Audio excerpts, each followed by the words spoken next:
Hello दोस्तों, motivational movies में आपका स्वागत है। आज हम आपके लिए 1999 में रिलीज हुई मूवी द ग्रीन माइल को एक्सप्लेन करने वाले हैं। इस मूवी को IMDb पर 8.6 आउट ऑफ 10 की रेटिंग मिली है। ये कहानी एक ऐसे कैदी की लाइफ पर आधारित है जिसके पास बेशुमार शक्तियां होती हैं। वो अपनी शक्तियों से किसी भी चीज को हासिल कर सकता है, लेकिन उसका दिल बहुत साफ है, उसका इरादा अच्छा है, वो दुनिया में अच्छाई और प्यार फैलाना चाहता है। मूवी की शुरुआत में हम एक ओल्ड एज होम का सीन देखते हैं, जहाँ पर हम एक बूढ़े आदमी पॉल को देखते हैं। पॉल दिल का बहुत अच्छा है। एक दिन ओल्ड एज होम में सभी लोगों को एक पिक्चर दिखाई जाती है, जिसे देखकर पॉल बहुत उदास हो जाता है। उसकी आंखों से आंसू बहने लगते हैं। ऐसा लगता है कि जैसे इस मूवी को देखने के बाद उसकी पुरानी यादें ताजा हो गई है। उसकी एक फ्रेंड इलेन उससे पूछती है कि आखिर वो इतना उदास क्यों है। तभी पॉल उसे बताता है कि इस मूवी से उसे पुराने दिनों की याद आती है, जब वो एक जेल में प्रिजन गार्ड हुआ करता था। पॉल उसे अपनी कहानी बताने लगता है और यहाँ सीन उसी जेल की तरफ शिफ्ट होता है और इस जेल में हम पॉल को देखते हैं। पॉल इस जेल में एक ऑफिसर था और उसके अंडर हॉवेल, डीन, हैरी और पर्सी काम करते थे। हॉवेल, डीन और हैरी के साथ पॉल के रिश्ते बहुत अच्छे थे, लेकिन पर्सी इस जेल में हमेशा कोई न कोई गलती करता रहता था, क्योंकि वो स्टेट गवर्नर की वाइफ का इकलौता नेफ्यू था। गलती करने के बाद वो हमेशा गलती का इल्जाम दूसरे के सर पर डाल देता है और हमेशा गलती के टाइम पर अपने फैमिली कनेक्शंस को बीच में लाता है, ताकि उसे कोई भी गलती के टाइम पर ब्लेम न कर सके। पर्सी बहुत बिगड़ा हुआ था। वो हमेशा कैदियों के साथ भी बहुत बुरा सलूक करता था। वो उन्हें गालियां देता था और उन्हें अक्सर मारता रहता था। इस जेल में एक दिन नए कैदी को लाया जाता है, जिसका नाम जॉन कॉफी है। वैसे तो जॉन कॉफी शरीर में बहुत बड़ा होता है, लेकिन उसका दिल बिल्कुल एक बच्चे की तरह होता है, बहुत ही नरम। उसका दिमाग बिल्कुल एक बच्चे की तरह होता है।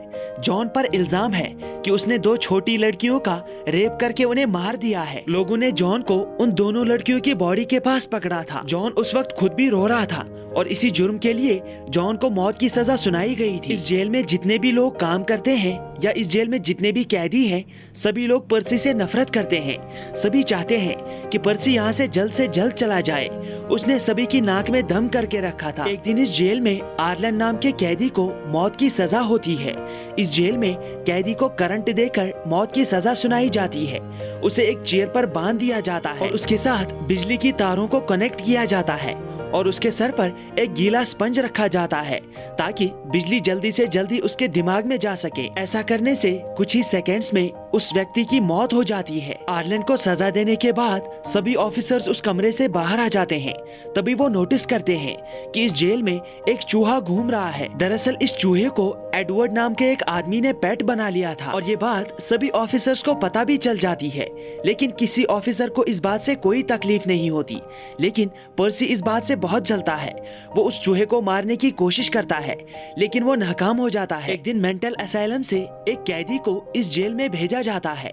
इस कैदी का नाम विलियम है।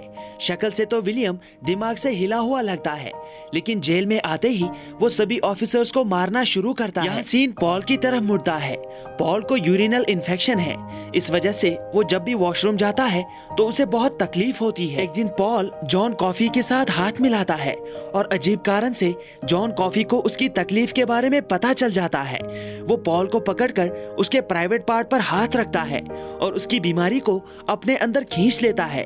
कुछ देर बाद पॉल बिल्कुल ठीक हो जाता है। इसके बाद जॉन कॉफी पॉल की बीमारी को अपने मुंह से रिलीज करता है। ये देखकर पॉल पूरी तरह से चौंक जाता है। उसे समझ आ जाता है कि जॉन कॉफी के अंदर असीम शक्तियां हैं। वो अपनी शक्तियों से किसी भी बीमारी को ठीक कर सकता है। यहाँ सीन विलियम की तरफ मुड़ता है। हम देखते हैं कि विलियम अभी भी जेल में मौजूद लोगों के साथ बदतमीजी से पेश आता है। इस वजह से जेल में मौजूद ऑफिसर्स को उसे अक्सर टॉर्चर करना पड़ता है। सजा के तौर पर पॉल अक्सर विलियम को एक काल कोठरी में बंद कर देता है। वहीं दूसरी तरफ हम देखते हैं कि पर्सी एडवर्ड के उस पेट चूहे को मार देता है, जिस वजह से सभी ऑफिसर्स उसे बहुत डांटते हैं। ये सब कुछ जॉन कॉफी अपनी आंखों से देख रहा था। तभी वो पॉल से कहता है कि मैं उस चूहे को जिंदा कर सकता हूँ। पॉल उस चूहे को उठाकर जॉन कॉफी के हाथ में रख देता है और कुछ देर बाद जॉन कॉफी अपनी शक्तियों की मदद से उस चूहे को फिर से जिंदा कर देता है। उसकी शक्तियां देखकर सभी ऑफिसर्स की आंखें खुली रह जाती हैं। सभी को पता चल जाता है कि जॉन कॉफी के अंदर सुपरनेचुरल पावर्स हैं। पर्सी की हरकतों से अब पॉल बिल्कुल तंग आ चुका था। इसीलिए वो एक दिन पर्सी को कन्फ्रंट करता है और उससे पूछता है कि यहाँ से जाने के लिए तुम क्या लोगे। तभी पर्सी उसे बताता है कि मैं तुम्हारे अंडर काम करता हूँ, मुझे तुम्हारे ऑर्डर्स मानने पड़ते हैं, लेकिन एक बार मैं किसी कैदी को सजा देना चाहता हूँ। उसे सजा देने के बाद मैं इस जेल से अपना ट्रांसफर ले लूंगा और मेंटल असाइलम में जॉब शुरू कर दूंगा। पॉल पर्सी से अपना पीछा छुड़ाना चाहता था, इसलिए वो इस चीज के लिए तैयार हो जाता है। वो पर्सी से सौदा करता है कि वो उसे एक सजा के लिए सुपरिंटेंडेंट बनाएगा। पर्सी प्रॉमिस करता है कि कैदी को सजा देने के बाद वो यहाँ से चला जाएगा। अब एक दिन पॉल को एडवर्ड नाम के एक कैदी को मौत की सजा देनी थी। वादे के मुताबिक पॉल पर्सी को सुपरिंटेंडेंट बना देता है। पर्सी एडवर्ड को सजा देना शुरू करता है, लेकिन जिस स्पंज को गीला करके एडवर्ड के सर पर रखना था, पर्सी उस स्पंज को गीला नहीं करता और सूखा ही उसे एडवर्ड के सर पर बांध देता है। इसके बाद जैसे ही एडवर्ड की बॉडी में करंट छोड़ा जाता है तो उसे बहुत दर्द होता है। उसकी बॉडी पूरी तरह से जल जाती है। वो बहुत टाइम तक उस कुर्सी पर तड़पता है। ये देखकर पॉल को समझ आ जाता है कि पर्सी ने उस स्पंज को गीला नहीं किया है, बल्कि उसे सूखा ही एडवर्ड के सर पर रखा है। इस बात से उसे बहुत गुस्सा आता है और वो पर्सी को कन्फ्रंट करता है और उसे बहुत मारता है। अगले दिन पॉल अपनी बीवी के साथ वार्डन मूर्स के घर पे जाता है। दरअसल वार्डन मूर्स की बीवी को ब्रेन ट्यूमर हो गया था। उसकी हालत बहुत खराब थी और पॉल उनके बहुत नजदीक था। उसे वार्डन मूर्स की बीवी पर तरस आता है और एक दिन वो अपने सभी साथियों को अपने घर पे बुलाता है और उन्हें बताता है कि वो जॉन कॉफी की शक्तियों का इस्तेमाल करके वार्डन मूर्स की बीवी को ठीक करना चाहता है। हालांकि इसमें बहुत ज्यादा रिस्क था, लेकिन उसके सभी साथियों को उस पर भरोसा था, इसलिए वो पॉल का साथ देने के लिए तैयार हो जाते हैं। अगले दिन वो जेल में बियर लेकर आते हैं।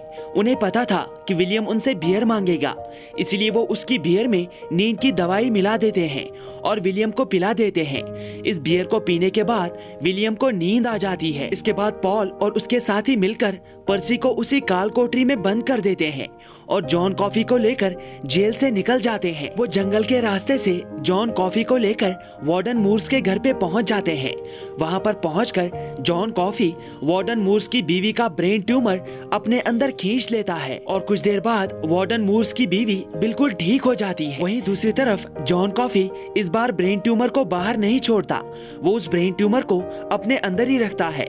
पॉल और उसके साथी उसे उठाकर वापस जेल में ले आते हैं। इसके बाद पॉल पर्सी के पास जाता है।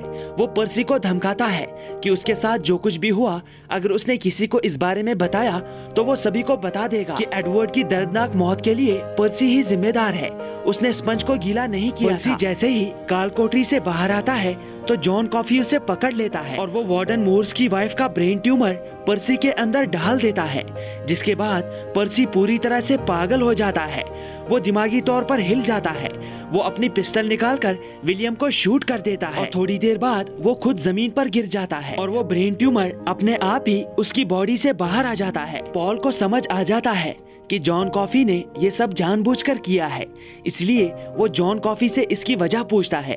तभी जॉन कॉफी उससे कहता है कि इसके लिए आपको हाथ मिलाना पड़ेगा। पॉल जॉन कॉफी के साथ हाथ मिलाने के लिए रेडी हो जाता है। जैसे ही वो उसके साथ हाथ मिलाता है तो जॉन कॉफी उसे कुछ विजन्स दिखाता है, जिसमें वो देखता है कि उन दो छोटी लड़कियों का बलात्कार जॉन कॉफी ने नहीं बल्कि विलियम ने किया था, क्योंकि विलियम उनके घर पर काम किया करता था। पॉल को समझ आ जाता है कि जॉन कॉफी बिल्कुल बेगुनाह है। उसे जिस जुर्म की सजा मिल रही है वो उसने नहीं किया है। वहीं दूसरी तरफ सीन पर्सी की तरफ मुड़ता है। पर्सी जहां पर ट्रांसफर लेकर ड्यूटी करना चाहता था, अब उसे पागल होने के बाद उसी मेंटल हॉस्पिटल में लाया जाता है। अब जब पॉल को जॉन कॉफी की सच्चाई पता चल जाती है कि वो बेगुनाह है, वो उसे जेल से भागने का ऑफर देता है, लेकिन जॉन कॉफी पॉल को जेल से भागने में मना कर देता है। वो पॉल से कहता है कि तुम मुझे मौत की सजा दे दो, मेरे लिए वही ठीक रहेगा, क्योंकि ये दुनिया झूठे और मक्कार लोगों से भरी पड़ी है। यहाँ लोग एक दूसरे का खून पीने के लिए तैयार हैं, एक दूसरे को धोखा देते हैं, और मैं ऐसी दुनिया में नहीं जीना चाहता। मैं यहाँ जीते जीते थक चुका हूँ और अब मैं हमेशा के लिए आराम करना चाहता हूँ। इसलिए तुम मुझे मौत की सजा देकर इस झूठी दुनिया से आजाद कर दो। सजा से पहले पॉल जॉन से उसकी आखिरी ख्वाहिश पूछता है। तभी जॉन कॉफी उसे बताता है कि मैं एक मूवी देखना चाहता हूँ, मैंने कभी मूवी नहीं देखी है। पॉल उसे मूवी दिखाता है, लेकिन इस मूवी को देखते देखते जॉन कॉफी बहुत ही उदास हो जाता है और अगले दिन जॉन कॉफी को सजा के लिए ले जाया जाता है। अब कुछ ही देर में जॉन कॉफी मरने वाला था। हालांकि पॉल और उसके ऑफिसर्स इसके लिए तैयार नहीं थे, लेकिन वो लोग इसके लिए मजबूर थे। अब पॉल का एक ऑफिसर जॉन कॉफी को काला कपड़ा पहनाने लगता है, लेकिन तभी जॉन कॉफी पॉल से कहता है कि मुझे काला कपड़ा मत पहनाओ, मुझे अंधेरे में डर लगता है। और इसके बाद पॉल उसे काला कपड़ा पहनाने से मना करता है। पॉल अपने हाथों से स्पंज को गीला करके जॉन कॉफी के सर पर रखता है। सभी ऑफिसर्स जानते थे कि जॉन कॉफी अच्छा आदमी है, इसीलिए उनकी आंखों से आंसू निकलने लगते हैं। एक आखिरी बार जॉन कॉफी पॉल से हाथ मिलाता है और इस बीच वो अपनी शक्तियों का कुछ हिस्सा पॉल के अंदर ट्रांसफर कर देता है और कुछ देर बाद जॉन कॉफी की बॉडी में करंट छोड़ा जाता है और थोड़ी ही देर में उसकी रूह उसकी बॉडी को छोड़कर चली जाती है, यानी वो मर जाता है। और यहाँ सीन वापस बूढ़े पॉल की तरफ मुड़ता है, जो इलेन को अपनी कहानी सुना रहा था। वो इलेन को बताता है कि जॉन कॉफी को सजा देने के बाद उसने प्रिजन गार्ड की जॉब से ट्रांसफर ले लिया और जुवेनाइल सिस्टम में जॉब करने लगा। वैसे तो किसी को भी ओल्ड एज होम से बाहर निकलना अलाउड नहीं था, लेकिन पॉल इलेन को लेकर जंगल में एक छोटे घर में आता है, जहाँ पर वो उसे एडवर्ड के चूहे से मिलाता है। एडवर्ड का चूहा अभी भी जिंदा था। पॉल इलेन को बताता है कि जॉन कॉफी ने इस चूहे को जीवन दान दिया था, हो सकता है कि ये चूहा उसी वजह से अभी तक जिंदा है। पॉल इलेन को बताता है कि जिस वक्त मैंने जॉन कॉफी को सजा दी थी उस वक्त मैं 44 साल का था, लेकिन अब मैं 108 साल का हो चुका हूँ। मुझे समझ नहीं आता कि ये जिंदा रहना मेरे लिए वरदान है या मेरे लिए श्राप है, क्योंकि मैंने जिंदा रहते हुए बहुत कुछ देखा है। मैंने अपनों को अपने सामने मरते हुए देखा है और इस दुनिया में इससे बड़ा दर्द कोई नहीं है। लेकिन अब मैं इस सब से आजाद होना चाहता हूँ, मैं जी भर के आराम करना चाहता हूँ। कुछ दिन बाद इलेन की डेथ हो जाती है और पॉल इलेन के फ्यूनरल में आता है और बैकग्राउंड में हमें बताया जाता है कि इलेन के फ्यूनरल में पॉल सिर्फ यही सोच रहा था कि उसके आराम करने का दिन कब आएगा। वो अब बिल्कुल थक चुका है। और इसी के साथ ये मूवी यहाँ पर समाप्त होती है। Thank you, take care and good bye.